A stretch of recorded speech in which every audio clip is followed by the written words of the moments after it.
Laurie, in the information that was presented with the performance that you've made here, you talk about aspects of American culture that actually are presented through various filters, the kind of concept of looking at real experience but having to rework it through various filters like media filters, electronic filters. Is this something that you find necessary to do rather than to present things as you find them? As you find them is a filter too, which is the memory filter. Can't forget that one. That's probably the most distorting of all, I think, and clarifying. And when the word filter is just, I guess, a way of expressing the fact that information is always changed. And one of the reasons that I use so many different kinds of, media is to parallel really the way one gets information. You read it in the newspaper, someone tells you on the phone, you listen to the radio, watch TV, go to the movies, that it comes at you in all sorts of different ways. And so I try to structure the work so that you receive it in those ways as well. Are you in fact sort of looking for the instance in either a film or a piece of newspaper reportage that seems to you to sort of encapsulate an aspect of American culture, American society, that you then kind of go to work on? You kind of take it out of the context and sort of rework it? Yeah, they are reworked to some extent. One of the main problems in doing this is deciding on what stylistically the voice means. And so, for example, some of these things are a kind of radio announcer voice. And again, it's not to become theatrical and assume characters, because none of the voices in these works, even though they sound different, high or low, electronically filtered to assume various sort of characteristics, are actually characters in this theatrical sense of someone who has a past and someone who has a theatrical motivation to do a certain thing or to say a certain thing. They come out of the blue, so that these voices also are highly stylized voices. Maybe a kind of one of them is a kind of what I think of as a corporate voice, which is the voice that a kind of Newsweek or news magazine voice. And one of the pieces is about that kind of language.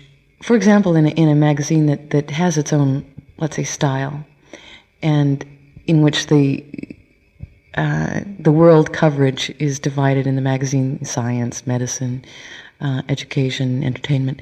But the whole thing sounds like it's really written by the same person, who's this kind of like bon vivant, who's commenting on the world, and all the same kinds of let's say breezy style is used to describe the whole world. It's like talking to someone on the phone whose opinions are shaped that way.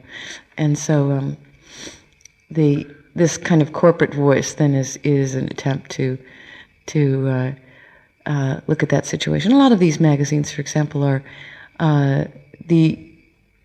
signed by, the individual articles are signed by separate writers, which is a little bit misleading, because then all of the articles are run through a computer, basically to iron out any idiosyncrasies or grammatical sort of personal quirks.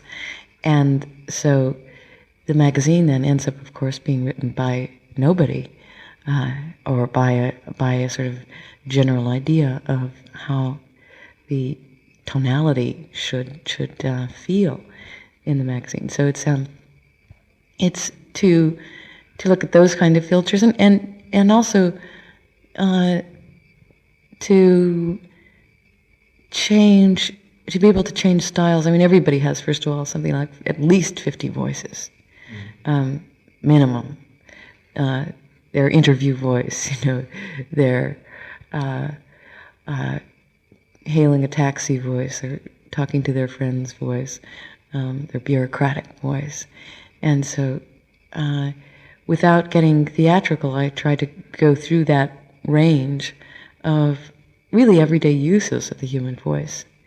And that combined with these other kind of official voices, the commentator, the moderator, the news reporter, make up the sort of chorus of this work.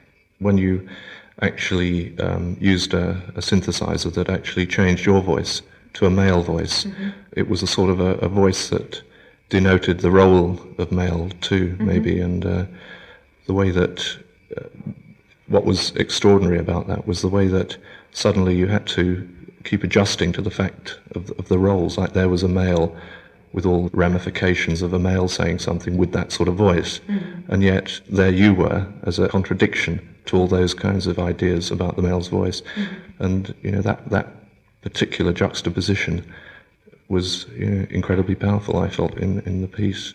There are obviously other sorts of things that you're very concerned with, that is of the area of invented technology. You're actually using, quite apart from the filters that you've talked about earlier, like film, language and music, the actual the vocoder and the synthesizers and the loops and so on that you use, that seem to be about another kind of exploration, like the visuals, like the plastic exploration of how you can do things visually and audially. One of the things about the music in the work is first of all, there is no, let's say, classical bass line at all. The ground of this music is generally to establish a very kind of monotonous beat. It's a metronomic sort of situation rather than a musical one that goes, instead it goes ba ba ba. Almost all of these things have a pulse that's very, very even.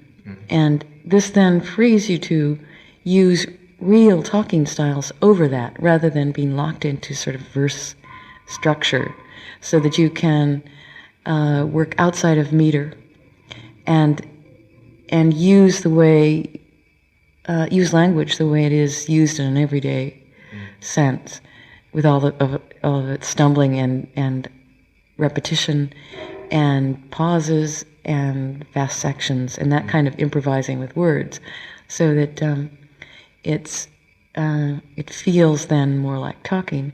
And most of the pieces too are worked out that way. I mean, I used to write them down first, and then when I began to use a lot more filters,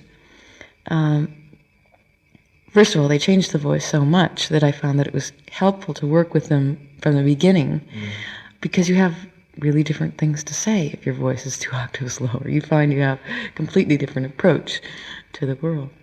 To what extent then will the performance develop? I mean, did you start off with? I mean, on the performance here, there are 21 actual elements to it. I mean, are they added one by one? Because this is only a section, isn't it, of a much larger whole. Are the elements organized in any sort of logical or narrative sense, or are they kind of separate things in their own right, where you're looking at a particular kind of facet of material? Well, they can be both. I mean, first of all, a lot of this work is made up of, it's essentially digital, as I said before, and it's made up of movable parts. So that particularly a lot of these songs sound good in German, as a matter of fact, because even though German words are 8 blocks long, they're made up of bits, each of which has a vowel or a kind of soft and hard sound together, and they can be divided easily, chopped up. French and Italian, for example, are so much more musical to start with. They're all already going up and down in a very sinewy way, and so it's harder to break those up in terms of the way I use language without having them sound a little bit mechanical. And the structure of the work, even though it is interchangeable, each part in this series, which is called United States, is distinct, and the selection of songs at Riverside is kind of motley grouping of this and that, mostly sections from the political part, which is part 2, but a little bit from part 1, which is transportation, and part 3, which is money, and none of the songs from the love part, which isn't really there yet. Except the very short conversation on the phone, which looked or sounded as though it was straight out of some kind of movie, but very minimal, where you were asking, or someone was being asked to come over. Well, a lot of the songs actually could be construed as kind of love songs, but maybe not so specific. Maybe this Superman song, for example, is really a kind of love song for an idea of a country. There are other love songs about codes. One is Let X Equal X, which is about a kind of anti-metaphor song. Basically saying that even though let the code alone, really, is just, let's not crack this particular code, let's just leave it as it is. And at the same time, the piece is made up of a whole series of highly structured codes in a lot of ways that I don't want people to necessarily see the codes sticking out. I mean, the most important thing to me is that the work is sensual and it's received that way. And then later, if you want to, you can pick through the structure and see how it's all built. The actual structure is each section of the work has a kind of physical direction. In the first section, which is transportation, everything moves left to right, east to west. All the stories, all the images, stereo panning as well as in the sound is the same. And the gesture is one of a hand waving, which is expressed as a sort of hologram in which a violin bow creates a very temporary sort of screen, and you see what it is a slide projector projecting slides of a hand onto the ceiling. You don't see where the image falls, but you can cut into it in the center with this white violin bow is waved back and forth in an arc, and an image of a hand then hovers midair. In the second section, all of the action is vertical. Everything drops, the images, the sounds. The gesture is one of an arm making a fist to suggest, of course, power. One of the instruments is a small hammer, which is, again, to suggest work and how people feel about their work. There's several stories about work. There's one about a structuralist filmmaker. There's one about a mailman, postman. And one story about my own work in that. And also the other sort of falling objects is really, again, about a kind of upward-downward social mobility, rise and fall from power. At the end of the second section, there's a kind of vortex in which some flags are going around and around in a dryer, actually, is what it is. And to suggest another, the change of axis in the third movement, which is the third part, which is a kind of suction movement.